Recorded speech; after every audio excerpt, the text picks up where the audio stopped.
तो यश की नई फिल्म टॉक्सिक का ट्रेलर आ चुका है और भाई आते ही इसने इंटरनेट पर एक बहस सी छेड़ दी है। टाइटल भी बड़ा इंटरेस्टिंग है, a fairy tale for grown ups, मतलब बड़ों के लिए एक परी कथा। और ट्रेलर पहली ही झलक में ये बिल्कुल साफ कर देता है कि इसमें बड़ों के लिए वाला हिस्सा इतना जरूरी क्यों है। तो ट्रेलर खुलता है और सामने है एकदम शांत कब्रिस्तान। एक अंतिम संस्कार चल रहा है। माहौल में एक अजीब सी एक संजीदा खामोशी है, शायद कुछ ज्यादा ही शांत। लेकिन यह शांति ज्यादा देर टिकती नहीं। अचानक एक कार पूरे सीन को चीरती हुई सब कुछ तहस नहस करती हुई आती है और एक जोरदार धमाके के साथ वो शांति पूरी तरह से केओस में बदल जाती है। और बस यही एक सीन, अब समझ लीजिए, पूरी फिल्म का टोन सेट कर देता है। ये धमाकेदार एंट्री साफ साफ बता रही है कि यहाँ कोई आम हीरो नहीं आ रहा। ये है गैंगस्टर राया की पहली झलक और वो यहाँ राज करने आया है। अब बात करते हैं उस मोमेंट की जिसकी वजह से सोशल मीडिया पर सबसे ज्यादा चर्चा हो रही है, खुद यश की एंट्री। मतलब राया का जो लुक है ना, वही काफी कुछ कह देता है। सिगरेट पीते हुए वो गाड़ी से उतरता है, शरीर टैटू से भरा हुआ और वो आंखें बेहद इंटेंस। उसके हर एक मूव से एक जबरदस्त कॉन्फिडेंस और स्वैग झलकता है। और फिर वो सीधा कैमरे में देखता है और फिर वो एक लाइन जो अब हर किसी की जुबान पे है, डैडीज होम। बस 2 शब्द, लेकिन ये इस किरदार के बारे में सब कुछ बता देते हैं। एरोगेंट, कॉन्फिडेंट और पूरी तरह से डोमिनेंट। पर कहानी सिर्फ किरदार की नहीं है, है ना?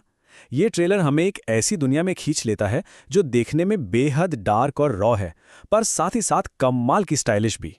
मतलब विजुअल्स में एक वो क्लासिक नियो नोआर वाली फील है। अब जानते हैं ना, वो डार्क माहौल, ग्रे शेड्स वाले किरदार और हर कोने में एक खतरे का एहसास। शहर का लुक भी काफी ग्रिटी और किसी पुराने दौर का लगता है। और हाँ, एक्शन और टेंशन तो हर फ्रेम में कूट कूट कर भरा है। लेकिन ट्रेलर में एक ऐसा सीन भी है जिस पर सबसे ज्यादा बातचीत और कहें तो विवाद हो रहा है।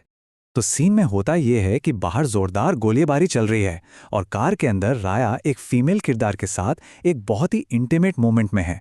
अब इसी सीन ने ऑडियंस को लगभग 2 हिस्सों में बांट दिया है। कई लोगों का ये मानना है कि ये सीन सिर्फ शॉक वैल्यू क्रिएट करने के लिए है और शायद इसकी कहानी में कोई खास जरूरत नहीं थी। तो कुल मिलाकर ट्रेलर का मैसेज क्या है?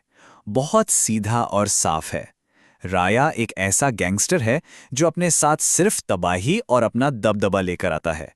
ये फिल्म साफ तौर पर एक मैच्योर ऑडियंस के लिए बनाई गई है जो वायलेंस और बोल्ड थीम्स को हैंडल कर सके। मतलब ये कोई फैमिली फ्रेंडली फिल्म बिल्कुल नहीं है। ये है यश का अब तक का सबसे इंटेंस अवतार। मगर इस पूरे पैकेज पर फैंस का क्या कहना है? और यहाँ मामला काफी इंटरेस्टिंग और बटा हुआ है। मतलब फैंस की रिएक्शंस को देखें तो वो पूरी तरह से बटे हुए हैं। एक तरफ वो फैंस हैं जिन्हें यश का ये पावरफुल स्वैग वाला अंदाज बहुत पसंद आ रहा है, तो वहीं दूसरी तरफ ऐसे भी लोग हैं जिन्हें ये ट्रेलर बहुत लाउड, जरूरत से ज्यादा बोल्ड और यहां तक कि क्रिंजी लगा। खैर, सही और गलत का असली फैसला तो फिल्म आने पर ही होगा और उसकी रिलीज डेट भी आ गई है, 19 मार्च 2026। तो ये सब हमें एक बहुत बड़े सवाल पर लाकर खड़ा कर देता है। देखिए, केजीएफ ने यश को एक पैन इंडिया सुपरस्टार बना दिया। तो सवाल ये है कि क्या टॉक्सिक का ये और भी ज्यादा डार्क और प्रोवोकेटिव रास्ता उनके इस लेजेंड स्टेटस को और मजबूत करेगा, या फिर ये उनके फैंस को ही आपस में बांट देगा? इसका जवाब तो अब वक्त ही देगा।